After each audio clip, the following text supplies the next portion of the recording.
Hello aspirant, एक बार फिर से आपका मेरे YouTube चैनल ज्ञान तंत्र में स्वागत है। मेरा नाम मोनिका मिश्रा है और मैं आपकी child development and pedagogy subject को पढ़ाने में हेल्प करती हूँ।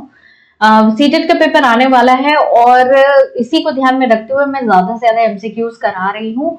और लास्ट प्रीवियस वीडियो में मैंने सीसी के बारे में कराया है, तो प्लीज उसको जाके देखिएगा। कोई भी डाउट हो तो पूछिएगा। आज हम असेसमेंट के बारे में करेंगे। असेसमेंट क्या होता है उसके बारे में मैंने ऑलरेडी वीडियो डाल दी है, तो असेसमेंट को जाके प्लीज देखिएगा और चीजें आपको और क्लियर होंगी। और हम ये देखेंगे किस तरीके से question assessment, formative assessment, summative assessment, किस तरीके से क्वेश्चन पूछे जाते हैं, तो हमारे डाउट्स और क्लियर होंगे। But before starting the video, एक फाइनल रिक्वेस्ट यही है, अगर वीडियो पसंद आती है तो प्लीज मेरे चैनल को लाइक, शेयर, सब्सक्राइब जरूर कीजिएगा। तो चलिए हम वीडियो स्टार्ट करते हैं, हम क्वेश्चंस को देखते हैं। सबसे पहला क्वेश्चन देखिए, A teacher collect and read the work of the class, then plan and adjust the next lesson to meet the student need। मतलब कि एक जो टीचर होता है वो कलेक्ट करता है बच्चों के रिगार्डिंग इंफॉर्मेशन को और उन्हीं के अकॉर्डिंग क्या करता है, चीजों को प्लान करता है, लेसन्स को प्लान करता है, ताकि जो बच्चे समझ नहीं पा रहे हैं, जो उनकी नीड है उस चीज को कैटर कर सके। तो वो किस तरीके का आपका असेसमेंट है, ही और शी इज डूइंग व्हाट, तो वो चीज आपको बतानी है। पहला देखिए, असेसमेंट फॉर लर्निंग। जब हम during the course of action या फिर during the course of learning आप असेसमेंट करते हो, वो आपका फॉर होता है। एज जब बच्चा अपना खुद का क्या करता है, सेल्फ असेसमेंट करता है। ऑफ की अगर हम बात करें तो ये क्या होता है, at the end of the term. ठीक, तो यहाँ पे आपकी फाइनल टर्म की बात नहीं हो रही है, तो फिर किस तरीके का असेसमेंट ये हो जाएगा, असेसमेंट फॉर लर्निंग हो जाएगा कि बच्चों के नीड को आपको क्या करना है, कैटर करना है, दूर करना है। को जो भी कमी आ रही है उस चीज को ध्यान में रखते हुए टीचर क्या करता है, आगे नेक्स्ट प्लान करता है। नेक्स्ट क्वेश्चन देखिए, teacher who works under school based assessment, मतलब कि सीसी इवैल्यूएशन के तहत। ठीक, टीचर को मतलब क्या करना चाहिए। जो टीचर होते हैं are over burden as they need to take frequent test in addition to Monday test. मतलब कि जो टीचर होता है वो बहुत ओवरबर्डन होता है कि उनको ज्यादा से ज्यादा टेस्ट लेना है, फ्रीक्वेंट टेस्ट लेना है in addition to Monday test. ठीक, क्या ये चीज है। नेक्स्ट ऑप्शन देखिए, need to assign project work in each subject to individual student. मतलब टीचर को एक बच्चों को प्रोजेक्ट वर्क देना पड़ता है for each and every subject to individual student. या observe student minutely on daily basis to assess their values and attitude. बिल्कुल सही। टीचर का क्या रोल होता है स्कूल बेस्ड असेसमेंट में कि बच्चों की गतिविधियों को टाइम टू टाइम क्या करने, ध्यान दे, डेली बेसिस पे असेस करे, उनके वैल्यूज, उनके एटीट्यूड को जज करे। तो वो एक बड़ा रोल है टीचर के लिए। तो राइट ऑप्शन क्या होगा आपका, तीसरा होगा। नेक्स्ट क्वेश्चन देखिए, school based assessment is primarily based on the principle depth. अब स्कूल बेस्ड असेसमेंट जो है, एसबीए जो है, वो कौन से प्रिंसिपल पे डिपेंडेंट होता है, बेस्ड होता है। देखिए, teacher of the school know their capabilities better than external examiner. मतलब कि जो टीचर होता है उसे अपनी कैपेबिलिटीज पे भरोसा होना चाहिए। क्यों? क्योंकि ये जो टीचर होता है वो बच्चों को क्या करता है, क्लोजली मॉनिटर करता है, डायग्नोस करता है। लेकिन जो एक्सटर्नल एग्जामिनर होते हैं वो क्या करते हैं, जस्ट बच्चों को एक फाइनल टर्म में क्या एसेस करने, इवैल्यूएट करने चले आते हैं और एक फाइनल आपका बच्चों को ओवरऑल देख के चीजें as in the form of result और रिपोर्ट चीजें बताते हैं। तो जो टीचर होता है वो क्लोज इंटरवेंशन रखता है बच्चों के ऊपर। नेक्स्ट देखिए, student should at all cost get higher grades. बच्चों को ज्यादा से ज्यादा ग्रेड्स देने चाहिए। या स्कूल्स ज्यादा एफिशिएंट है than external bodies of examination. तो जो प्राइमरी बेस्ड प्रिंसिपल है आपका एसबीए का, वो क्या है कि जो टीचर होते हैं उनको अपनी कैपेबिलिटीज के बारे में और लर्नर्स की कैपेबिलिटीज के बारे में पता होता है, जो बच्चे होते हैं, rather better than their external examination. क्यों? क्योंकि क्लोज इंटरवेंशन कौन करता है, टीचर करता है, ना कि कोई एक्सटर्नल एग्जामिनर करता है। नेक्स्ट क्वेश्चन देखिए, A teacher collect and read the work of the class, then grade student as pass and fail. What is he is doing? मतलब कि बच्चे, जो टीचर होता है वो क्लोजली मॉनिटर करता है चीजों को और फिर लास्ट में ग्रेड करता है बच्चों को कि कौन फेल है, कौन पास है एग्जाम देने के बाद। ये किस तरीके की असेसमेंट है, तो फॉर लर्निंग है, एज लर्निंग है, of learning. As learning self assessment के लिए होता है, ये आपका ड्यूरिंग द कोर्स होता है। ये पास फेल ये सब नेगेटिव वर्ड है, ये चीज नहीं बताता है फॉर। लेकिन जो असेसमेंट ऑफ लर्निंग है, ये आपका क्या है, एक समेटिव असेसमेंट को प्रमोट करता है, सपोर्ट करता है समेटिव असेसमेंट को। तो इस चीज को ये कह सकते हैं कि जब हम बच्चों को पास फेल मतलब इस तरीके से ग्रेड करते हैं तो वो at the end of the term ही होता है। तो आपका क्या हो जाएगा, third will be right answer. Next question देखिए, mid term exam is an example of, आप लोग को मैंने सीसीई की क्लास कराई थी, उसमें मैंने स्कोलास्टिक और स्कोलास्टिक में पढ़ाया था। समेटिव असेसमेंट है, आप लोग को मिड टर्म बताया था, शॉर्ट आंसर और इस तरीके के चीजें जो पूछी जाती है समेटिव असेसमेंट में, ये चीज बताई थी। तो क्रिएटिव असेसमेंट नहीं होगा। नॉर्म रेफरेंस टेस्ट किसको सपोर्ट करता है, समेटिव असेसमेंट को सपोर्ट करता है, लेकिन ये स्टैंडर्ड टेस्ट की बात करता है कि एक स्टैंडर्ड टेस्ट होना चाहिए, उसको सपोर्ट करता है, ठीक। लेकिन मिड टर्म एग्जाम किस में आएगा, आपका समेटिव असेसमेंट में आएगा। क्यों? क्योंकि at the end of the specific period ये चीजें ली जाती है, तो जज the overall performance of the child. Next question देखिए, the main objective of continuous and comprehensive evaluation is, जो सीसीए का मेन ऑब्जेक्टिव है वो क्या होता है, to help teacher to complete course, to lay emphasis on thought process and de-emphasize memorization, to satisfy parents with child progress, to help authorities monitor school function। मतलब कि जो सीसीई होता है वो स्कूल फंक्शनिंग को मॉनिटर करता है, ऐसा नहीं है। सिर्फ पेरेंट्स को सेटिस्फाई करता है नहीं, टीचर को कंप्लीट करना है कोर्स नहीं। यहाँ पे हमें बच्चों के मीनिंग मेकिंग प्रोसेस पे ज्यादा फोकस करना है, डायग्नोस करना है और बच्चों को रटने से बचाना है, डे एम्फसाइज करना है रट्टाफिकेशन पे। तो right answer will be second. Next question देखिए, what are the good practice of making student portfolio. Student portfolio क्या है, जहाँ पे बच्चे के वर्क को आप क्या करते हो, शोकेस करते हो, जहाँ पे बच्चे के एटीट्यूड, बिलीव, उनका क्रिएटिव थिंकिंग, सब चीजें आपकी दिखती हैं एज एन एविडेंस, आप अपने पास क्या करते हो, केप्ट करते हो। तो ये स्टेटमेंट बताना है। देखिए, selecting work to be included in portfolio on the basis of a specific reason, क्या ये बात सही है? Then selecting all item of work should be put in portfolio, सारे आइटम को पोर्टफोलियो में रखना।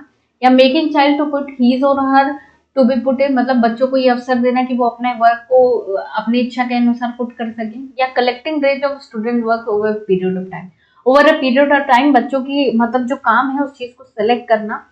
तो बेटा एक चीज इसमें ये चीज ध्यान रखिए कि पोर्टफोलियो में सारे वर्क को इंक्लूड नहीं किया जाता है, बच्चों की चॉइसेस पे ली जाती है। हमें क्या करता है, स्पेसिफिक रीजन के अकॉर्डिंग हम चीजों को सिलेक्ट करते हैं और एक over a period of time जो रेंज होती है वो सिलेक्ट करते हैं। तो राइट आंसर क्या होगा आपका 1, 3, 4।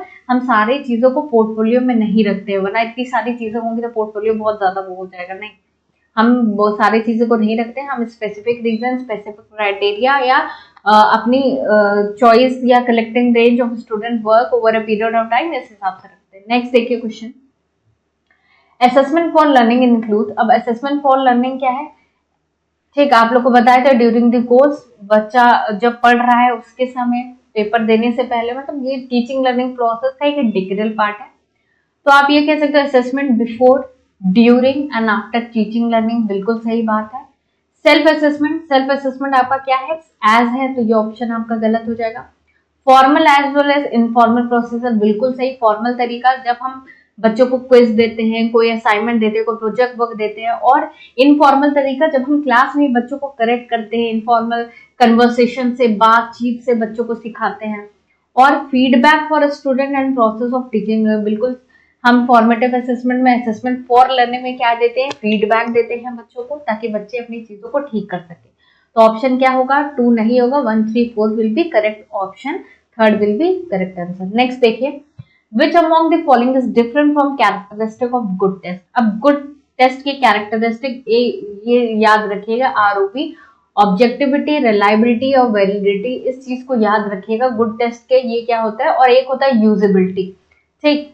तो इस चीज को याद रखिए, ये इससे क्या होता है ऑब्जेक्टिविटी, R से क्या होता है रिलायबिलिटी, और आपका V से क्या होता है वैलिडिटी होता है। चीजें रिलायबल होनी चाहिए, ऑथेंटिक होनी चाहिए, वैलिड होनी चाहिए और आपका फैक्ट बेस्ड होनी चाहिए। ऐसा हमारा टेस्ट, गुड टेस्ट का क्या होता है, कैरेक्टरिस्टिक होता है।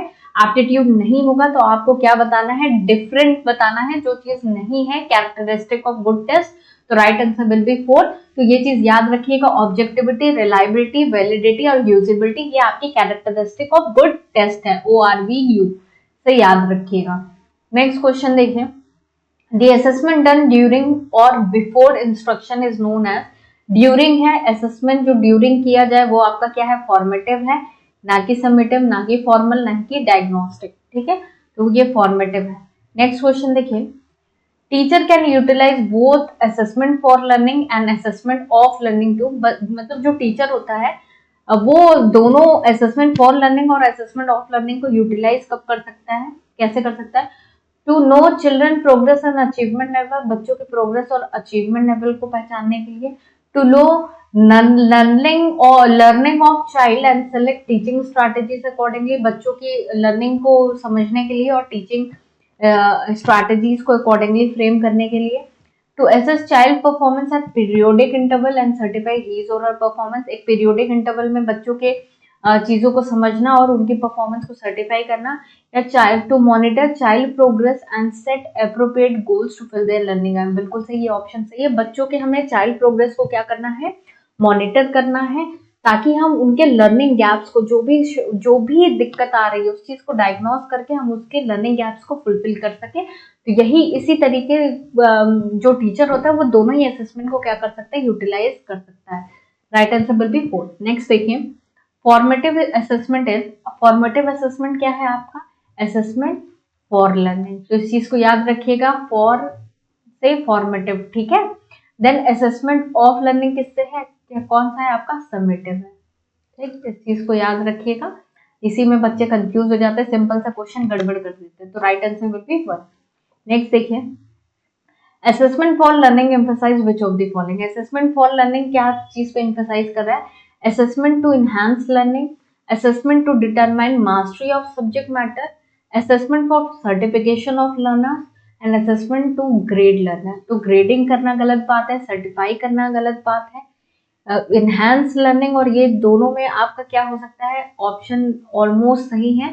तो इस चीज को आप एनालाइज करना है, जल्दीबाजी में नहीं लगाना है। इनहैंस लर्निंग बिल्कुल सही बात है, लेकिन आप यहाँ पे ऑप्शन देखिए, to determine mastery of subject matter, यहाँ पे सब्जेक्ट मैटर की बात कर रहा है, तो कंफ्यूज मत होइएगा, ऐसा नहीं कि हमें सिर्फ सब्जेक्ट मैटर पे बात करनी है, हमें बच्चों की क्या करनी है, लर्निंग को इनहांस करना है। तो जल्दीबाजी में गलत ऑप्शन मत लगा दीजिएगा कि हम बच्चों को के जो सब्जेक्ट मैटर है उसका असेसमेंट कर रहे हैं, उसमें चाहते हैं कि बच्चा मास्टरी हासिल करे, नहीं, हमें उनकी लर्निंग को इम्प्रूव करना है, उनकी लर्निंग को इनहांस करना है। तो right answer will be 1। Next question देखिए, Aram, a primary school teacher, she monitors student progress throughout the school year by using project, group assignment, written assignment and open book exam। मतलब कि जो एरम है primary teacher, वो बच्चों का जो overall पूरे थ्रू आउट द ईयर क्या करती है, प्रोग्रेस को मॉनिटर करती है by project, group assignment, written assignment and open book exam. तो ये कौन सा तरीका है, तो आपने सीसीई में मेरे पढ़ा होगा, मैंने तरीके भी बताए थे किस तरीके से फॉर्मेटिव असेसमेंट या समेटिव असेसमेंट की जाती है। तो ये जो तरीके हैं वो किस में आते हैं, आपके फॉर्मेटिव असेसमेंट में आते हैं। तो राइट आंसर विल बी 2। तो वो भी आप वीडियो प्लीज जाके देखिएगा तो और अच्छे से क्लियर हो जाएगा। तो असाइनमेंट, रिटन टेस्ट जो हम थ्रू आउट द ईयर चीजें करते हैं वो आपका फॉर्मेटिव में आता है। नेक्स्ट देखिए, which record is maintained to verify ability, interest, aptitude and response of the student। अभी थोड़ी देर पहले मैंने बताया था कि पोर्टफोलियो एक ऐसा तरीका है जहां पे हम बच्चे के वर्क को हम क्या करते हैं, शोकेस कर सकते हैं, एज एन एविडेंस रख सकते हैं, उनकी एबिलिटी को जज करने के लिए, इंटरेस्ट को जज करने के लिए, रेस्पॉन्स को जज करने के लिए, बच्चा किस तरीके से सोच रहा है। तो आपका ये क्या हो जाएगा, पोर्टफोलियो हो जाएगा, डायरी नहीं होगी। सबमिटेड रिपोर्ट आपके कब प्रिपेयर होता है, at the end of the term. तो right answer will be portfolio. यहाँ पे हम बच्चों को की एबिलिटी, इंटरेस्ट, एप्टीट्यूड, रेस्पॉन्स को क्या करते हैं, वेरीफाई करते हैं। नेक्स्ट क्वेश्चन देखिए, during the course of teaching a teacher very often uses problem question to clarify student ideas and concept. एक टीचर क्वेश्चन का यूज कर रही है ताकि बच्चों के आइडियाज को क्लैरिफाई कर सके, कॉन्सेप्ट को क्लैरिफाई कर सके। तो इस तरीके के असेसमेंट प्रोसीजर आप किसमें कंसिडर करोगे, डायग्नोस्टिक में, जहां पे बच्चे का कह सकते हो स्वॉट एनालिसिस पूरा होता है। प्रेडिक्टिव जो रिक्रूटर यूज करते हैं ताकि बच्चे मतलब इंसान की पर्सनालिटी को क्या कर सके, जज कर सके। फॉर्मेटिव, ड्यूरिंग द कोर्स हम बच्चों को आइडियाज को या फिर चीजों को क्लियर करने के लिए जो हम असेसमेंट यूज करते हैं। समेटिव जो एंड ऑफ द टर्म होता है। तो ऑप्शन क्या है, आंसर क्या है आपका, थर्ड है। यहाँ पे हम बच्चों को के आइडियाज को, कॉन्सेप्ट को क्लियर करने के लिए क्वेश्चंस का यूज कर रहे हैं ताकि बच्चों के डाउट्स क्लियर हो। तो वो आपका किस में आ जाएगा, फॉर्मेटिव असेसमेंट में हो जाएगा। नेक्स्ट क्वेश्चन देखिए, असोसिएशन रीजनिंग का क्वेश्चन है। स्टेटमेंट देखिए, formative assessment is process linked and directed at raising motivation and engagement level in learning। जो फॉर्मेटिव असेसमेंट होता है वो एक प्रोसेस है लिंकिंग का, जो डायरेक्ट करता है बच्चों के अंदर मोटिवेशन को रेज करने में, बच्चों को इंगेज करने में इन लर्निंग प्रोसेस। तो ये ऑप्शन कहीं ना कहीं, ये आपका स्टेटमेंट बिल्कुल सही है कि ऐसा फॉर्मेटिव असेसमेंट है। नेक्स्ट रीजन देखिए, the purpose of formative assessment is to improve quality of learning outcome. बिल्कुल सही, हमें क्या करना है, बच्चों की लर्निंग आउटकम को इम्प्रूव करना है। यही फॉर्मेटिव असेसमेंट का एक तरीके से मोटिव है, मेमोराइजेशन से हटकर बच्चों को क्वालिटी लर्निंग सिखानी है। तो क्या हो जाएगा राइट आंसर? राइट आंसर हमारा क्या हो जाएगा, both A and R are true and R is the correct explanation of A. Next question देखिए, evaluation that monitors learning progress is, जो इवैल्यूएशन जो मॉनिटर करती है लर्निंग प्रोग्रेस को, कि बच्चा किस प्रोग्रेस में है, बच्चे का क्या प्रोग्रेस है, उस चीज को जो इवैल्यूएट करती है, वो ऐसी इवैल्यूएशन को आप क्या कहोगे? Placement evaluation, formative evaluation, diagnostic evaluation और समेटिव इवैल्यूएशन। तो लर्निंग प्रोग्रेस को जज करने वाला, मॉनिटर करने वाला वो क्या है? आपका फॉर्मेटिव इवैल्यूएशन है। तो इस चीज को ध्यान रखिएगा। नेक्स्ट क्वेश्चन देखिए, the main objective of CCE, आपका कंटिन्यूअस कंप्रिहेंसिव इवैल्यूएशन का मेन ऑब्जेक्टिव क्या है? Making evaluation as integral part of teaching learning process. मतलब इवैल्यूएशन को एक इंटीग्रल पार्ट बताना है टीचिंग लर्निंग प्रोसेस का, कि पढ़ाते समय ही चीजों को आपको ठीक करना है, बेहतर करना है। या maintaining desired standard of attainment, एक स्टैंडर्ड को सेट करना कि वो एक पर्टिकुलर स्टैंडर्ड अचीव करना। या providing scope of self reflection, जो providing scope of self reflection है कि एज इन कि बच्चे ये चीज देख पाए कि वो क्या चीज कर रहे हैं, उनकी लर्निंग क्या है, किस तरीके से उसको करेक्ट करना है, उस चीज को, ऐसे स्कोप को प्रोवाइड करता है। तो बेटा जो ऑब्जेक्टिव होता है सीसीई का, ये क्या है कि making evaluation as an integral part of teaching learning process. जो हम last at the end of the term लेते थे, अब हम उसको एज एन इंटीग्रल पार्ट बना दिया टीचिंग लर्निंग प्रोसेस का, कि हम बस बच्चों के प्रॉब्लम्स को क्या करना है, सॉल्व करना है, और लर्निंग जो है हमारी क्वालिटी वाइज उसको बहुत ज्यादा इंप्रूव करना है, ताकि बच्चा और अच्छे तरीके से बेहतर कर पाए। लास्ट क्वेश्चन देखिए, in which of the following method of assessment formative and summative test both are included. कौन से ऐसे मेथड ऑफ असेसमेंट है जहां पे फॉर्मेटिव और समेटिव दोनों ही चीज इंक्लूड किया जाता है? Computer based testing, placement education, continuous comprehensive evaluation, end term test. तो continuous and comprehensive evaluation, continuous में आपका फॉर्मेटिव एंड समेटिव सब आपका क्या आ जाएगा, ठीक। तो ये आपका क्या हो जाएगा, कंप्रिहेंसिव, ये आपका CCE continuous and comprehensive evaluation, ये आपका राइट आंसर हो जाएगा थर्ड। अच्छा, एक चीज और है कि अगर हम बात करें जो रिसेंट एग्जाम है उसमें जो फॉर्मेटिव और समेटिव असेसमेंट का जो प्रोपोर्शन है, वो आप कह सकते हैं कि जो फॉर्मेटिव असेसमेंट का प्रोपोर्शन है वो आपका 40 है, लेकिन जो समेटिव असेसमेंट का प्रोपोर्शन है वो 60 है। लेकिन अगर रिसेंट एग्जाम्स की बात करें तो इसका प्रोपोर्शन आप 20 देख सकते हो और आपका इसका परफॉर्मेंस आप 80 देख सकते हो, लेकिन इसको चेंज करने की बात कही गई है। तो ये जो करेंट, ये आपका जो प्रोपोर्शन है फॉर्मेटिव 40 है और समेटिव 60 है, तो इसके शिफ्ट की भी बात की गई है। तो हो सकता है क्वेश्चन पेपर में ये भी पूछ ले, तो इस चीज को ध्यान रखिएगा। और ये आज के हमारे 20 क्वेश्चन है रिलेटेड टू असेसमेंट, और भी क्वेश्चंस मैं लेके आऊंगी, तो ये इससे आपका एक रिवीजन हो जाएगा किस तरीके के क्वेश्चन पूछे जाते हैं। और बेटा अगर वीडियो पसंद आती है तो प्लीज मेरे चैनल को सब्सक्राइब कीजिएगा और मुझे मोटिवेट कीजिए, मैं ज्यादा से ज्यादा क्वेश्चन लेके आ सकूं बिफोर द एग्जाम। तो all the best for your preparation, thank you so much and thank you for watching this video.